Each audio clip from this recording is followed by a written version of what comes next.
So at the end of this chapter, Ralph Waldo Emerson says, people wish to be settled. Only as far as they are unsettled is there any hope for them. And I'm like, that's the truth. Just right now in life for me. I looked at my bank account. I said, okay, it's time again. It is time again. I got some classes coming. Anyway. We got to get to Mississippi. Right. Welcome to another episode of As a Man Readeth. I'm Trey. And I'm good, man. And we are reading again today, or finishing up today. No, we were in the middle, right? Yeah, we're in the middle. We're in the middle. Let's see. This one is The 50th Law by 50 Cent and Robert Greene. Still a great book. It's really interesting to listen. I think Robert is brilliant in how he writes, as just about everything else. But kind of dissecting 50's life is it's really interesting. Yeah, man. I love what he write Curtis in the book as well. And Curtis. What Curtis has done is yeah. And we cool. That red light, we good.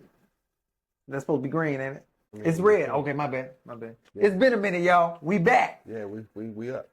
And we gonna keep it moving. Okay. That's what chapter 4 is about. How you like this? I set it up. Calculated momentum. Yeah. And I'm just going to read the little intro in just so we know what we're talking about. Okay. In the present, there is constant change and so much we cannot control. Yeah. If you try to micromanage it all, you lose even greater control in the long run. The answer is to let go and move with the chaos that presents itself to you. Yep. From within it, you will find endless opportunities that elude most people. Don't give others a chance to pin you down. Keep moving and change your appearances to fit the environment. If you encounter walls or boundaries, slip around them. Do not let anything disrupt your flow. Man, he talks about this. This reminded me so much about like how you can be resilient in spaces. And when you see a wall, being nimble in your thinking, nimble in your practices, without necessarily changing the goal. Right. How do you go around the wall to still, conquer what you need to accomplish, attain what you need to attain, achieve what you want to achieve? Yeah. I'm with you on that. Yeah, man. Yeah. So this chapter was pretty much talking about how Curtis, aka 50 Cent, was moving through the streets, and he had talked to the Godfather of the streets in a way, because he didn't know how he wanted to continue to move, because I think he had been locked up and was now back on the streets and was like, this ain't gonna work for me. And so what did I want to go into? So he had to have a fearless approach. Yeah. And so he says here, 50 Cent is a person I created. Soon it will be time to destroy him and become somebody else. That's interesting. And this book was written, 2015? Yeah, it's mid 20. 2009 is the copyright of this book. And now he's created that power universe as Curtis Jackson. I mean, still 50, but Curtis Jackson in those particular realms. For sure. Every individual we come across in life is unique. Yeah, that's a good highlight too. Yeah, with his or her own energy, and you have to learn how to, I don't say manipulate, but adapt to those behaviors and how you. And so the way I work is, I want us both to get what we want. I'm working for the greater good. I feel like what's really good for me is really good for you. That's the way I kind of move. Yeah. I don't know if that's what 50 them talking about, but that's what I'm talking about. It does say, like, in that second sentence after that, but wanting more control over people, our first impulse is generally try to push them into conforming to our moods, to our ideas, and into acting in the ways that are familiar and comfortable to us. Every circumstance in life is different, but this elicits the old fear of chaos and the unknown. We cannot physically make events more predictable, but we can internally create a feeling of greater control by holding on to our certain ideas, our beliefs, that gives us a sense of consistency and order. Are you noticing, this is kind of interesting, and I wouldn't necessarily put this in play, because I know we're about to talk about kind of as we go through, like, fearless thinking and with this fearless approach. Right. I'm this thread of like being very zen. It is. I And would agree. I'm tripping, and as I'm reading, I'm like, he's talking about a lot of mindfulness right now. He is. I mean, a lot of the scientific approaches of like resilience. It's all in here as well. Right. How do you approach and build bravery? All in this as well. It's very interesting to kind of see that. And again, we're breaking down the life of Curtis 50 Cent Jackson. Right. Right. Yeah. Yeah. Because within that chapter, they were talking about how there was a particular gangster in that neighborhood who wanted to kind of build the empire up in a particular way. Yep. And it was kind of through, I guess, fear and I guess violence or whatnot. And 50 could see that the game was about to flip on itself. and he was right. Yeah. Because homeboy, it didn't work out. Did not work out. Yeah. So 50 trusting that gut. Yeah. Got the hell on. And so I feel like even when he was with, was it Columbia Interscope? Yeah. Whatever record company he was with, he would be marketing for himself. And so what the company would do is foster this sense of dependence on us.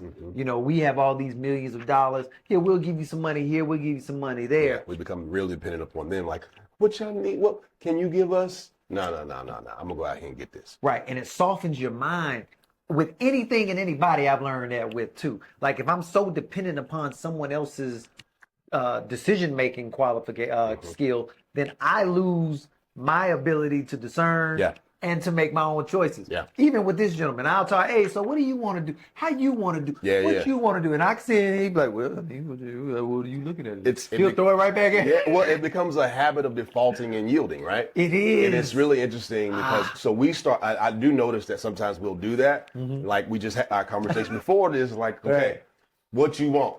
Right. And then let's go. Because usually it is here's the cool thing about when we are doing these podcasts, that we usually find the real alignment in there, but we're also trying to make sure that everybody's good with doing whatever it is. But it was like, if it's alignment, which we try to make sure we are already, or we wouldn't even be here. Right. Then it's kind of like, so be it. Right. And you know, it's the balance, man. It's that balance between as children, we are so dependent upon our parents for everything that we need. Yet we are fighting for this independence. Yeah. So it's a constant, it's like resistance, non-resistance, resistance, non-resistance. And so it says on page 100, the harder we try to control things in our immediate environment, the more likely we are to lose control in the long run. Absolutely. And so in a trusted space, or even in a brave space, it's almost like earlier having the conversation before we turned on this camera. It was me. There's something that I want. Clearly, I want something. I'm trying to figure it out. So what I'm attempting to do is seeing what he wants. So then if I can see what he wants, then I can figure out what I want from there. Because I'm like, because if he says something I don't want, then I'm like, hold on. Yeah. But that's still me. And I'm going to just be honest with, that's lazy thinking on me. I believe, because if I know what I want, this is what I want. Now that's easier for you to, in my opinion, to then make your choice based off of that. Right. But since we had a conversation and you gave me time to go ahead, get it out. Just relax. I'm gonna get this stuff done while you. I'm gonna go get some coffee. While you think about that thing. Come on, let's get it out. Right. And it's such. Even in that, it's almost a and I had to sit. I have to sit in the feeling of it's not even necessarily understanding. I'll tell you what I told him. I remember I said, sit in attention for a little bit. You can sit. Yeah, I was in it too. Just sit because I could tell. I was like, he's trying to make sure I'm good. Right. And I'm like, Negro. Every now and then. But also, you know what I think this is also? Because you are a professional. You are you're a professional improver. Right. You know, improviser. And so you know how to but you're waiting. Sometimes you're waiting on the give so you can take and redirect. Right. Right? Right. And I have to give a give. Yeah. I have to you give gotta you push. something. You gotta give me something. Right. Because I do, I'm learning from you too. I'm I think I'm pretty good at improv. I've only done like one thing, one day. He's pretty he's But natural though. I speak for a living, so this, and I converse all the time. So, but I think that's how it happens. But he talks about kind of getting back to it. It's just how do we? It is not only what you do that must have flow, Yes. but also how you do things. Yes. I was like, those persons, like, Yeah. it's your strategies, Yeah, your methods yeah. of attacking problems that Yeah. must constantly be adapted to circumstance. It's not black and white. No. And that's the way I kind of came up. Once I get the answer, boom, I'm gonna use that answer. In school, you got the answer. Yep. Now I memorized it. I ain't gotta learn no more. I got what I needed. Yeah. And life is nothing like school to me. Yeah. It's almost how they talk about football. I've been watching a lot of Prime lately. I'm a course. big Prime time guy. Anyway, and he was talking about how practice, you only going 30%. You cannot get ready for gameplay until you are in, like you can walk it through all day. Yeah. But once you start running full speed, it's a whole new beast. I thought Prime was always talking about trying to make sure that we didn't run at 30%, but people do all the time. But that's why he Prime. This is what I think one of the things. So on this, so you see my board. Right. Before you got here, and one of the things I think we have to put into practice is like how you. Well, we say this on the last one of our other books. How we do anything is how we do everything. Right. And so if you lazy with your practice, you're probably gonna be lazy in your performance. All right, that was a gem. Somebody clip that. Clip that up right there. That could have been it right there. So I'm gonna jump into Keys to fearlessness. yes. Let's do it. Thus, one's victories in battle. I got to do it in the voice. I got to. Thus, one's victories in battle cannot be repeated. They take their form in response to inexhaustibly changing circumstances. It can be likened to water, as water varies its flow according to the fall of the land. Sun Tzu, be water, my friends. It's like Be figure out. water. Yes. Yeah. Because everything ain't gonna be perfect. And this is what he said for flow. He says, hold on, even hold Hit on. that highlight. I see that one. Yep. It says momentum in life comes from increased fluidity, a willingness to try more, to move in a less constricted fashion. And it says master the following 4 types of flow. All right. So how did you push that when you read that? Because you highlighted. Because I know how we'll hit like. So it's kind of like we'll see something help to highlight it or elevate it, and then something about application. What did you see? What was your application to that from that? Stand up for me. So the application of I can write jokes all day, but if I don't get up on that stage, it don't mean nothing. I have to continue to move even when I don't even want to, because that's something that I would not have done. Yeah. So I have to continue to move, and when you move, it opens something up. Yeah. And I don't know. It's just a true thing. That just, again, before we had the conversation, when I was sitting in the tension, the stillness, and that's what I'm saying, like even in stillness, you can flow. Yeah. Yeah. Or you can, you create something. You create some sort of, You ever stepped in a lazy, still, lake? Mm-hmm. As soon as you step in there, you create waves. Everything kind of starts to move. That's a good way to put that. Right? So I think that's kind of where that goes into as well. The other part of like when we talk about that increased fluidity, and I'll tell you how it hit me was like, go with the river. It's flowing somewhere. Right. You just stay off the banks, but go with the river. Right. Keep your eyes on the ball. Right. Keep eyes downriver because you need to anticipate, where if there's going to be certain threats. But stay in the river. Go with the flow. Yes. Yes. Yeah. I'm with you on it. And speaking of the flow, mental flow is one of the flows. He has 4 that he talks about. And he says the mind has a particular momentum itself. Yeah. When it heats up and discovers something new, it tends to find other items to study and illuminate. We went to a TEDx event last week, and the ideas that they presented stimulated us, and actually created a conversation as we walked out of that room. Like ideas were flowing, written down, and I felt that mental flow because it just kept compounding and adding up. Yep. So he says constantly think around any obstacle and maintain your career momentum. So keep the mental flow going. Like if you can't move physically, you can mentally move and go with the flow. It connects. So what I keep hitting my mic. Sorry about that, y'all. One of the things that keeps going, but saying that again, that mental flow, going back to being like water. Water is extremely powerful. It's going to get through.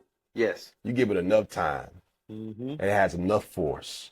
Well, sometimes you don't even need a lot of force. That little trickle can go deep through concrete, deep through stone. Y'all seen the Grand Canyon?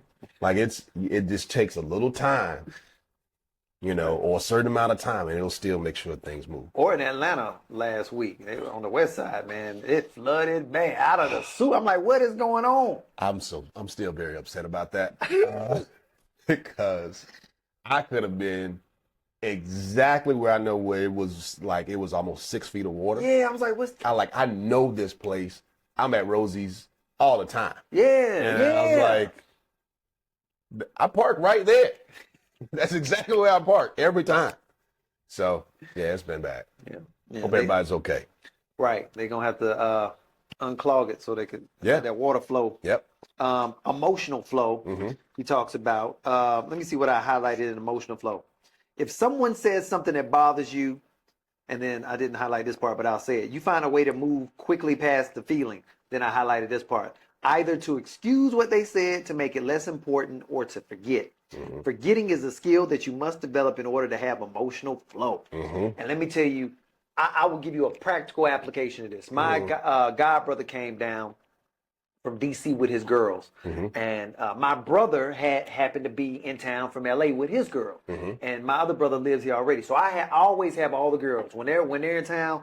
I'm taking them everywhere because I want them to have these memories for life. So he brought his girls down, which is expensive because they own plane. Anyway, so just having them down here was big. But he was here for another reason. You know what I mean? And I didn't want to interfere with that. But I was like, hey, man, I really want to get the girls together. And he was like, bet, let's make that happen. So the day of that happening, we made the plans and everything. So me and Trent are there an hour early. I get there.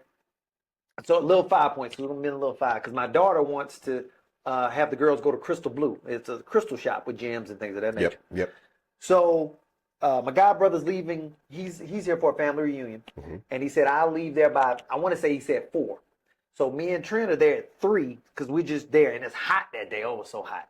My brother's supposed to meet us up there at 4. I called him an hour earlier. My brother's like, hey, we supposed to be there at 4? I was like, yeah, I'm just letting you know we're here early. Okay. 4:15, I get a call from my mama. And she said, sorry about that. She's like, Gary doesn't know where. No, she said, so what time are you guys coming back? I was like, wait, Gary ain't left yet? And she was like, no. I was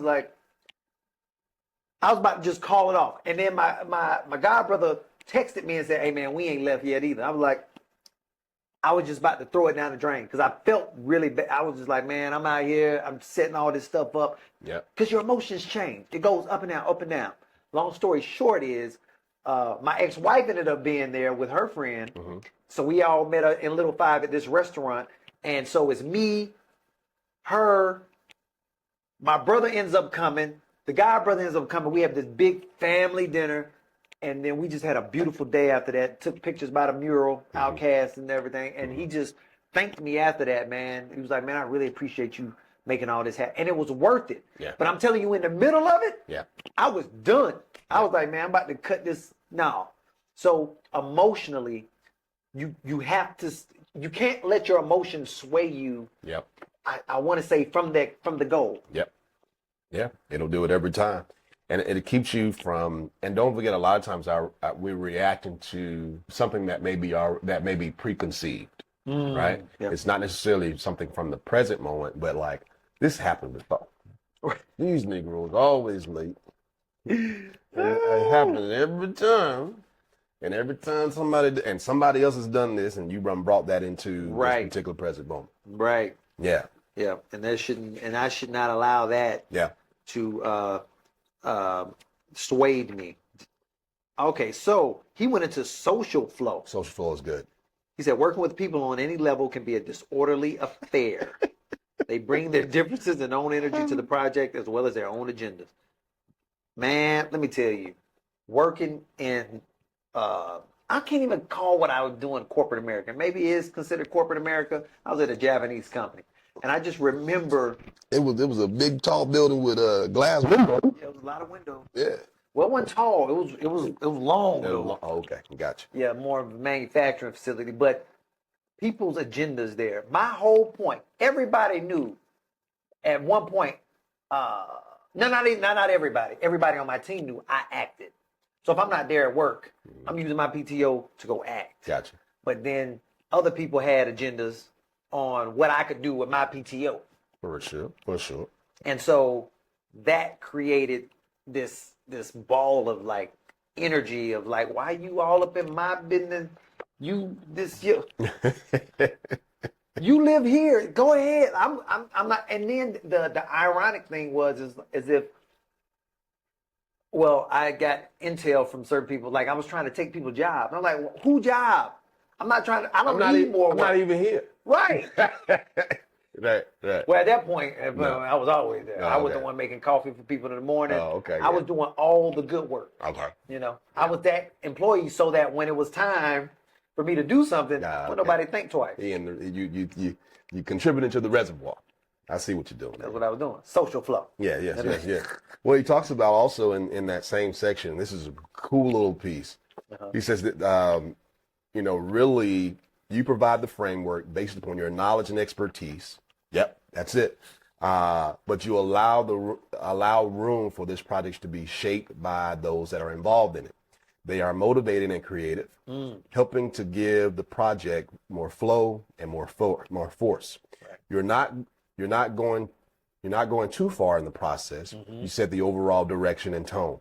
You're simply letting go of the fearful need to make people do as you desire. In the long run, you will find that the ability to gently divert people's energy into your direction gives you a wider range of control over the shape and the result of the project. That's good leadership, especially when you're able to get into a place where you have able to deploy a facilitative or a laissez-faire type of leadership. Like everything kind of shifts. That was a good word, whatever that was. Laissez-faire. I was like, what? I was like, we speaking other languages. Gracias, amigo. Gracias. It's actually French. I know what that was. I just don't know. Oui. Bonjour. Cultural flow. Let's get it. Let's get into the next one. All right. You exist in a particular cultural moment with its own flow and style. When you are young, you are more sensitive to these fluctuations in taste, and so you generally keep up with the present. True. But as you get older, the tendency is for you to become locked in a style that is dead. Woo! All right, I'll finish it. One that you associate with your youth and its excitement. Yep. If enough time passes, your style lock can become quite ludicrous. You look like a museum piece. Yep. Your momentum will grind to a halt as people come to categorize you in a narrow period of time. Amen. That's why prime time is so relevant, because he stays cold. He keeps his ear to the pulse. He got kids in the culture. He got kids in the culture. I got kids in the culture. So it's like you stay hip, if you will. Yep. And so those who don't continue to live within the culture turn into a relic. Yep. Merely historians of it, and not necessarily history makers within it. Right. Because you are no longer moving. You're no longer flowing with that time. Nor are you adapting to. Mm-hmm. They said Cos was like that. Like he stayed old school. Who? Cosby. Oh, okay. That he stayed old school, and that's what I heard. Yeah. You can see that. I mean, you can see that in a lot of different places. We do know that there's a lot of, there are a number of leaders within culture, and I'm also talking about like office culture as well, business culture, where this is the way we do it. This is the way we've done it. The problem with that is people have evolved. The processes should be evolving. Right. The environment's evolving. Our customers are evolving. And especially if your if your process or your business doesn't have a set of timeless principles that it's following, right? Or like treating people like humans. That's a something that you can you can put your stamp on, which also makes you really more nimble if you think about it. Right. Like, okay, what are the humans of the 1980s, or when we were born in the late 1900s? Right. In the late 1900s. Wow. We were born in the late 1900s. Right. Are not the same customers as we definitely know that are born in 2000. I don't know when was Trent born? 07. Yeah, see, like I got 11. Yeah, something like that. Yeah. Yeah, your son must be 05, right? Something like that. I know your birthday. I don't know the boy here. It was a long time ago. That's all I know. He's like, oh, I'm waiting on the 18th. That's what I'm waiting on. Keep going. Let's get what else he got. That was it. That was the that was the cultural flow. So you got mental, Yep. emotional, Yep. social, cultural. Yeah. Appreciate the game, Fifth and Robert Greene. There was something at the end of this, but whenever you feel rooted and established in place, that is when you should be truly afraid. Yep. And that, my friend, that's why, even being an actor, being an improviser, a performer, if you will, I'm always attempting to find the next thing. Like, I can't get comfortable in this space. I get comfortable enough, but even as a comedian, Eddie Murphy, for example, I don't think he'll ever do stand-up again because I think that has passed him by. I think he's good enough to continue to do it, but in order for him to do it the way he wants, he has to do it. He has to get back in the clubs and keeps working it. This is a grown-ass man. Unless he, do the old school thing where you just want to sit down on a stool and tells his story, I could probably see that. But I don't. It's a challenge to continue to stay relevant through time, and comedians are the best, I think, visual thing you can get to see that exemplifies that. Absolutely. You know who the best comedians are a lot of times that end up being timeless? Are those that do stories. Yeah. George Carlin, he was really good. Through time, 60s, 70s, 80s, 90s. Just tell a story. If you watch, so Dave actually is coming in. Are we going? October 31st. Are you going? I have not planned to go. I think we're going. If y'all got tickets, hit us up because we would love to go. Or we don't. Oh, I would go. Yeah. Oh, y'all going? You already got tickets? I don't know. I'm trying to see if we going. We should go. All right. I think we're going to go. So Dave, we'll see you. We should go. But one of the things, if you watch how Dave puts it together like it's a freaking script. I think that's what he does. And you remember in one of the stand-ups he said, here's the punchline. Yeah.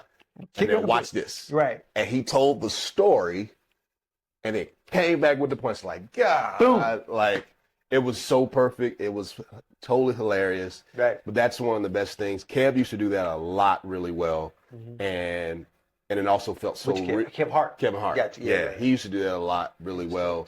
You know who doesn't do that as much, but he does it. So I'm watching the other Kev. So Kev on stage he tells a little bit more storytelling now. Shout out to Kev on stage. Tony does a little bit, but have you seen Bruce lately? No. Bruce still out here doing the thing. Bruce does the best crowd work I've seen. Like, he's still the master of like what's happening. Who else does that? Tony, right? Tony Baker can do the same thing. All right, I'm gonna get back. Let's get back. To y'all give me something. Yeah. Right, give me something, and they'll just go. They'll just pull it. And that's because he continues to flow and do the thing. Because that's not an easy thing. In order to get good at something, you got to keep doing it. Yeah. The jokes of like, white people do this, black people do that. Right. Like, what? Come on, fam. That's getting real old. Let's keep moving. I'll be done with this one. He said, you actively work to overcome this fixed nature, deliberately trying a different approach and style than your usual one to get a sense of a different possibility.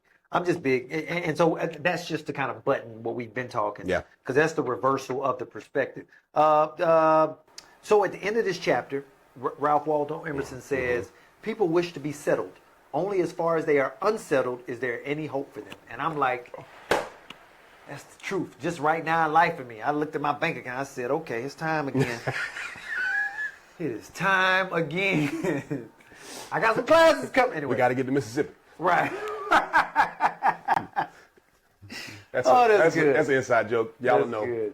Just search for it. That's so good. Chapter 5. Chapter 5. Know when to be bad. Hey. Aggression. You will always find yourself among the aggressive and the passive aggressive who seek to harm you in some way. Yeah. This is what I highlighted.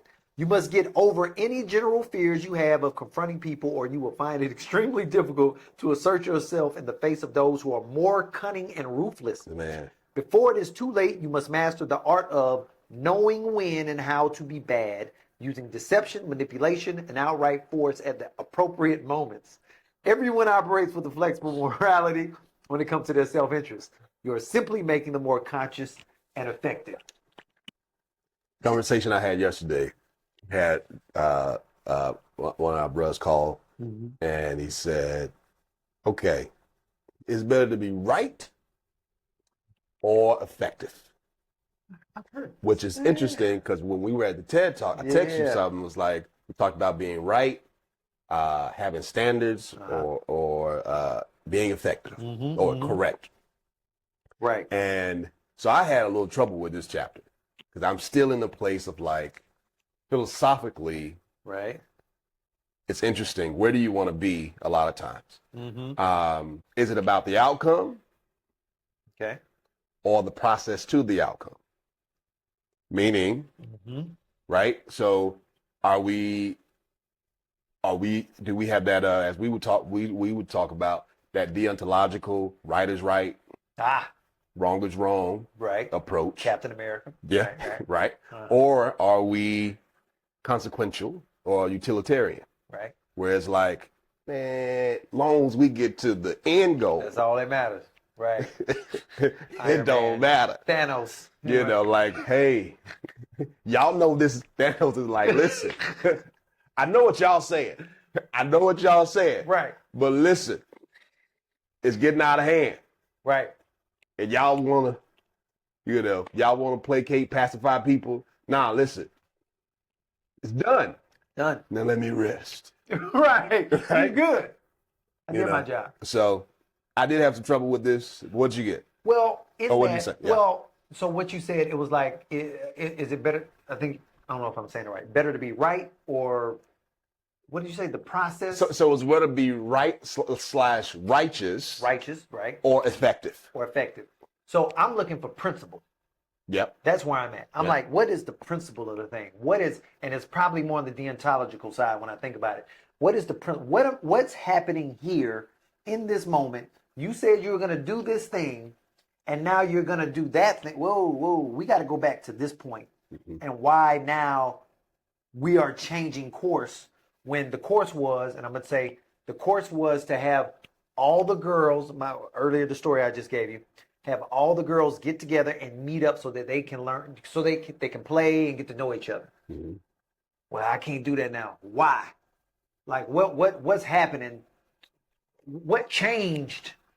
Because the goal is over here and now you're moving this way. Anyway, so for me, I get, and I think that's figurative. No, I think that's literal for me. I get stuck on principle. Because I can't, and I think that's right or wrong now that I'm thinking about it. Now that I really think about it, it's like, what's the principle of the thing? And I think with fifth, where because to me it's all the way you word something. I hear that. You know what I mean? I hear that. He's elevating. You know, when he says a flexible morale, that he said that everyone operates with a flexible morality when it comes to their self-interest. Right. That is very true. There's many times where the values that you say that you have and beliefs, depending on the state that you're in, right, can just where you go? You said you would never do that. Well, context matters in this a lot of things, and I think that is you are simply making them more conscious and making this more consciously and being more effective. think that's interesting. Yeah, he I think what happened in this chapter is it was talking about this is the chapter where he talked about basically setting up. He was on the setup was he had been in trouble for a while and he was coming back to get to hustle on these streets, right? And so he was trying to get more money and couldn't figure out how. I want to say if I'm saying it right. But long story short was he had to figure out a way to get his money, to get his to keep his portion of the block. And while he was locked up, he met some robbing crew. Yeah. And so he basically set up the block to get robbed along with himself. Yeah, he did. So that he could get what he needed, which I want to say was the block. And I'm sorry, guys, I've been reading through the whole thing. So yeah. But he got pissed off a bit. So before he did all that, he was in a position where he was getting upset and he wanted to hurt somebody. But if he did it that way, now he's going to get in trouble. He's going to go to jail. He had to figure out a way around that situation. So it was a win-win for him, period. They might have robbed him, and now it looks like he's not a part of that. Yeah. And then the folks that was robbing, he's cool with them, so he won on that end. Yeah.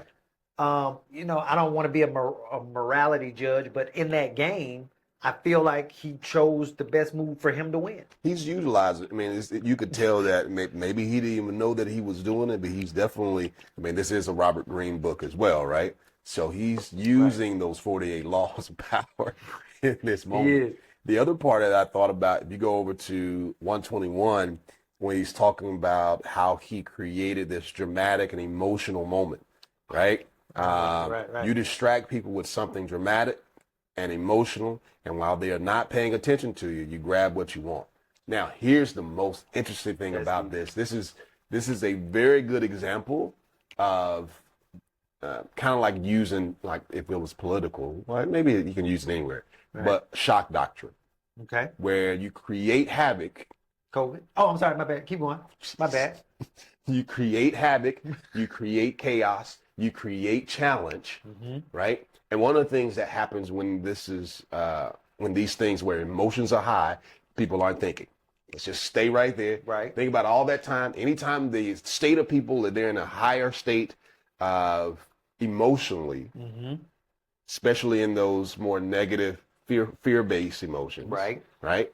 Again, we'll talk about that later. I'll go back to a couple of the episodes when we went into Dr. Hawkins' book. Oh, yeah. Letting go. But when that happens, people just need leadership. They need an answer. Right. And so sometimes they'll go with the first option. Right. Or what seems suitable, capable, and the easiest way to go to, and they'll just nip it up. Like, oh man, this is it. This is it right here. Yep. And that's how they get you. Right. So he robbed everybody. Everybody's in despair. Like, oh man, what's going on? Hey man, I got this opportunity for you. Boom. And they like, oh man, now the enemy, the villain has now become the hero. Right. And that is like, oh God, you see that in so many different spaces where the villain has become the hero. We don't know that they are actually the one that created the chaos. Yeah, the villain, in your term, becomes the victor. Yes. Yeah. At least in the eyes of those who have no clue. Yep. And that's when we go back to the thinking aspect. We want you guys to be able to see what's happening in front of you. Be careful when folks start to emerge with the perfect idea all of a sudden. See where it all comes from. I think that's what I got from that too. Like, identify, okay, what do you benefit by what is this solution? How does it benefit this particular person or this entity? I think that's really important in and that's what I pulled from that too in a different way. Yeah, he's 50 is definitely a critical thinker. I will give him that credit.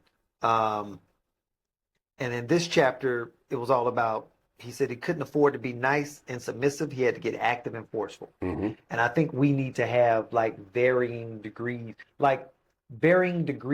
of expression of our personality. Like someone who's always, I don't want to say that either. Someone who is always in a particular way. I question that, but it's not like oh, that's a bad thing. It's more so like, well, what's happening here? And I see this person who may be peaceful or calm or whatever, and that's fine. But just being observant of what's going on around you. And I think when people can suddenly push back in a different way, it can shock you in a way to either succumb to that behavior, put you in that freeze, flight, fight thing. And 50's really good at doing that, because this is also the chapter when it starts talking about Ja Rule, who had been who had been out there, and what 50 would say flexing. Yeah. He was saying all this hard stuff, and then when he saw him in the streets or in a particular place, Ja Rule wouldn't be aggressive with him. So he was like, "Oh, okay, so I can get away with this guy." There's the fearless approach in this chapter. Yep. It says the way I learned it, the kid in the schoolyard who doesn't want to fight always leaves with a black eye. If you indicate you'll do anything to avoid trouble, that's when you get trouble. Yeah. 50 Cent. I was trying to do my best, 50, but that's 50. And I think there's a point to that. That's why I kept saying in each grade, in each level of my life, except up into college, I always felt like I had to prove myself. I always felt like I had to show somebody I'm willing to do this thing to not get some kind of negative thing coming back. Like if I'm the bully, then I ain't got to worry about getting bullied. Gotcha. So whenever my first time was, when I got a time to assert some type of dominance, I did it. But not because that's necessarily who I was. It was because I felt like establish something so negative things wouldn't come back my way. That was my mindset in it. Okay. But I realized being like that, I'd probably end up in jail one day. I was like, I don't want to go to jail. Yeah. So learn how to move in a different way. Yep. It doesn't have to be that traditional way. He goes to the keys of fearlessness, and I think we can close with that part. Yeah, if you indicate you'll do anything to avoid trouble, that's when you get to trouble. It's just I'm sorry. I didn't mean to, but that is true though. That is you. I think it's really. I want to say something. I know you do, because that's where it is. But I think one, we just have a culture of fear. Okay. Brought by others and developed by our history, and also reinforced by how we see the world. Correct. And I think I'll stop right there. Yeah, because it's like a bring the heat thing. It's like, look, I'm not running from it. I'm gonna face it. And then people don't want to face the one who wants to face it. It's like 50 Cent ain't been canceled because you can't. Because he's 50. Because I'm right here with you. Like, where we gonna go? Where we going? Yeah. And there are people like that who, if you look at the information that they're putting out into the world, and you be like, wait, this person said this, and he did this the same thing. But this person is playing a particular game, and Fifth is doing what Fifth do, continuing to evolve and navigating through, because he's still technically the rapper. Rappers can say things that politicians can't, you know? That's funny. So, which is, anyway. He also does it, and he also does certain things with a hint of comedy.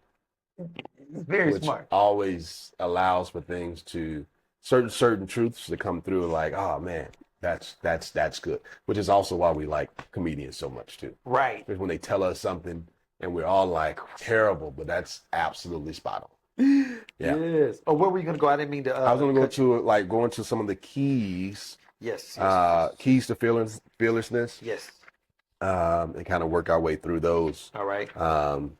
Keep our episode pretty short. We'll get you on the next couple because this is really good. It is, man. Look at all this. Like, yeah. It was. Okay, well, hit some. What you got?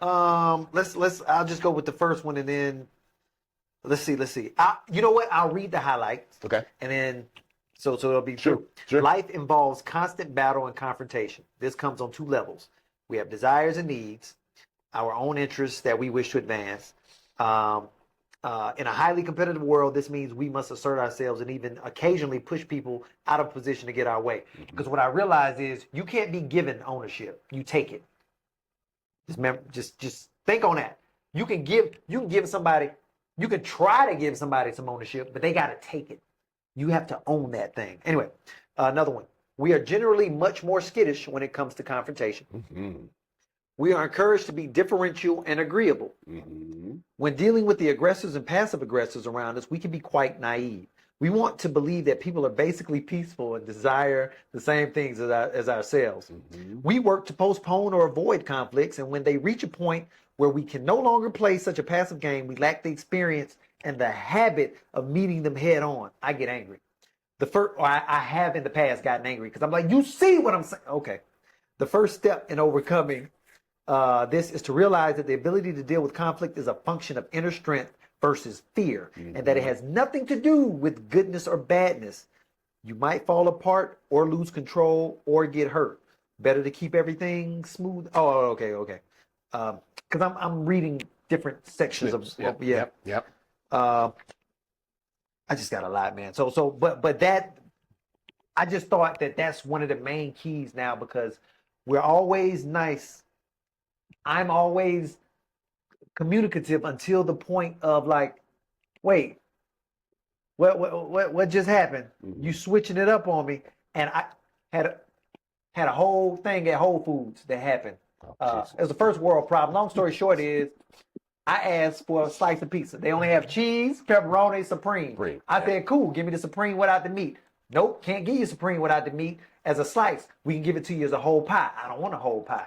Well, can't give it to you. Well, what are you making now? She's making a supreme pizza. Oh, well, just make the supreme and take the meat off my side. You save money. No. What? No, why? Well, it's from corporate. Corporate said we can't do it. No, I'm saying, but why can't you make individualized slice pizza? Like, what's the reason behind it? Oh, because you don't want a whole bunch of pies with lemon and pineapple and onion on it because somebody wanted an individual slice. I get it. That's fine. So, long story short is, I said, make me the pie. Make me a whole pie without meat. And she was like, seriously? I was like, yeah. Not gonna buy it, but that don't make sense either. But they wouldn't. Long story short is, they wouldn't give me the pizza. They weren't thinking about it. Anyway, I had to get that out. Yeah, you did. I got something on that though. One of the things I thought about this part when it came down to like leadership in certain spaces, and having that candor, having that fortitude of self to be like, hey, I need to address something. Yes, is always necessary in a space of leadership, because there can be people that have, and some of you all know like the old habitudes model, where you can have people that have great habits, terrible attitude, which means, you know what I'm saying, they're going to get the work done, but nobody wants to work with them. Right. You're going to have people that have great attitude, terrible habits, but a great attitude. People love them, but they're not reliable at all. Right? And then you get into a place where, of course, where you get, you get terrible habit, terrible attitude, they got to go. Right. But you also, so of course you want to have the great attitude, the great habit, and those folks around. But some folks, in many cases, don't necessarily know where they are. Right, because no one will tell them. Especially if you're just likable all the time. Yes. And I think that's good because you can be in that space. I have to be very, I think I had that challenge for a while until I was like, meaning I always tried to be likable, but you was never going to tell me something I ain't already know. Meaning I was a study of my craft. I'm still a student of my craft. Right. And I think it was really important. So I want to make sure that I'm very personable, but I'm also going to challenge. But also if I'm leading in certain spaces, that when I notice you're just not being as effective as you say that you want to be, then we need to address something. Right. Yeah. You're great with people. Right. Right. But you're not getting it done. You're not getting the work done. Right. So let's You can still be good with people, but I need you to have some focused time over here.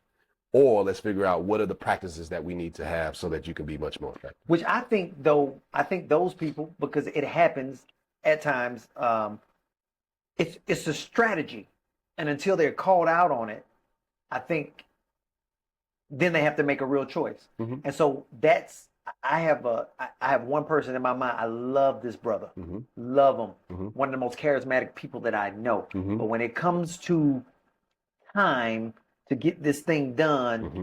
it's always and not always. It's 8. He surprised me twice out of 10 times. Mm-hmm. With the you got it right, and now then I'm like, okay, so you got it together. Now let's do this thing. Then we try to get it again. I'm like, you ain't okay. I'm tripping.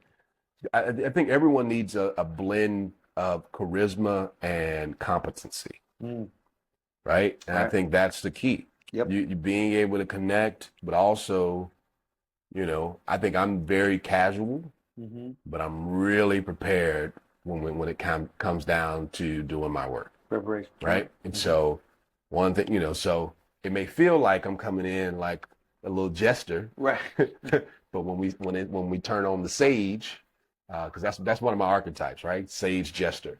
And so when it's time to turn it on, and we need to sit down at the table, you'll see that I kind of know a little bit, Right. Right. And I think that's important for everyone. Charisma and competency should be within you. Yeah. I don't know if can we finish this chapter? Do we have time to finish it? Let's see. I got the 5, 4, 5. We got through. This is, but because this is one of the better. Yeah. This is like you get into it to where you can apply this like right now. Hit it right quick. Go for it. It said what Wright had discovered was simple. So that's a different. He was talking about a particular person in the book. Anyway, when you submit in spirit to aggressors or to an unjust and impossible situation, you do not buy yourself any real peace. No. They sense your lack of self-respect and they feel justified in mistreating you. Absolutely. When you are humble, you reap the wages of humility. You must develop the opposite, a fighting stance that comes from deep within and cannot be shaken. You force some respect. People will take from you what they can. If they sense that you are the type of person who accepts and submits, they will push and push till they have established an exploitative relationship with you. There are lines that cannot be crossed. And always prepared to fight. I just trying to please people less will make them more likely in the long run to respect and treat you better, man. And I heard that, and I remember reading that, and I was thought there's different ways to fight. Right. And I think you got to keep in mind of how people want to look at fighting. I think there's different ways that you can actually fight it in a really effective way. Right. And I know that humility and that humble thing, depending on how you look at when you are humble, you reap the wages of humility. You must develop the opposite. When I heard that, I was like, I hear that. You're like, It depends on what you mean by being humble. And so I don't think since you're humble, you let yourself get stepped on either. I think there's a way to like you just said, there are different ways to kind of maneuver. But I do believe in developing the opposite, which is just standing up for yourself. It's just that this line cannot be crossed. I don't care if everybody else is allowing their line to be crossed. My line will not. And it takes competence and charisma in order to keep your line uncrossable. There's in the King and Nonviolence training that we do at SELC and what they do at some of it's at the King Center as well. Dr. Lafayette gives this story about Dr. King getting hit and noticing that he has the same shoes on as the person that is basically beating him, and he strikes up a conversation. Yeah, see how you feel that? Yeah. He has the same shoes on, and as he stops him, he asked him basically, and he having a conversation about the shoes. This dude that hit him? Is that what I'm hearing? Might have popped. Don't forget how you got to think about how charismatic Dr. King is, or Dr. King was, right? Right. So being able to like pull him in, different way of fighting. King and Nonviolence is a different way of fighting. Very effective when you know how to use it. Right. Right. It's just like judo, right? Aikido. Aikido, which are using a lot of the energy from the other. Right. Right? It's you using the energy of the other, redivert, and redirecting that in a way that is actually for your offense. Right. So pretty small. So think about that as you think about your tactics for fighting back in certain ways. Right. This is just such a good chapter. So next we'll just run through all the keys of fearlessness. Yep. I think you all will enjoy this. We'll break those down and see how not only we'll elevate these pieces, but also show you how we've applied to our lives, or what quibbles we've had with it, right? As we usually do, and kind of go from there. Yep. Any other takes? Like, what's your final word you'd say for just these kind of parts of the chapter? So basically, from keep moving, calculated momentum, know when to be bad, aggression. So there's a calculated momentum and there's an aggression that I think you just need in life. And so aggression can also be looked at as assertiveness. So what I've learned about this book is certain words I may not use align with. Yeah. But I know what they mean for me. Yeah. And so that calculated movement and that assertiveness we should be using. I just read something. No, actually, astrologically speaking, we had the equinox is this Friday. That's coming. True. And so what the equinox is, it's the 22nd. Okay. Yeah. So whatever the 22nd is. Okay. Yeah, it's Friday. Okay. And so that's when the equinox is when the sun is directly above the equator. So the north hemisphere and the south hemisphere is getting the same amount of light night and day at the same time, type thing. Like they're getting the same. And so since that's happening, that's asking you to check the equilibrium in your life. Check the blind spots that you probably haven't been paying attention to. And so calculated. Check them shadows too. Keep up. Yeah. The shadow has to come up. But but what you could do is, instead of looking at life in a yearly sense, break it into chunks of 12 weeks. And so you can see the movement that you're actually making easier. Because let's say this year I want to do a TED Talk. I have from January, and then in October I'm like, okay, I'm gonna do it. Mm-hmm. No, you're wasting time. So within the 12-week period, it's called the 12-week year or something like that. But start to actually make goals and then give yourself 12 weeks and see what happens. Oh man, that's good. Yeah, that's good. That's you put that in all types of practices. Basically, as you make things, even if you're doing SMART goals, right? We always try to break those down into small little pieces. Right. Another thing that I like to use as well is like break down my day into small days. Oh, that's smart. Oh boy. So like today's Wednesday, today's Wednesday, I'm going to have 4 days within this day. And I break it down. And I actually got this from a cat, Ed Milet. So I'll break it down over 12-hour. See what I'm saying? Yeah. And I do things in 3-hour blocks. Okay. Right? All right. And so I'll know, so starting from 5. Okay. I know exactly how I'm going to flow throughout my days. Now I have breaks in between where I'm not working or I'm resting a little bit or I'm checking, I got to catch Ahsoka, got it, new episode drop. I got to catch it.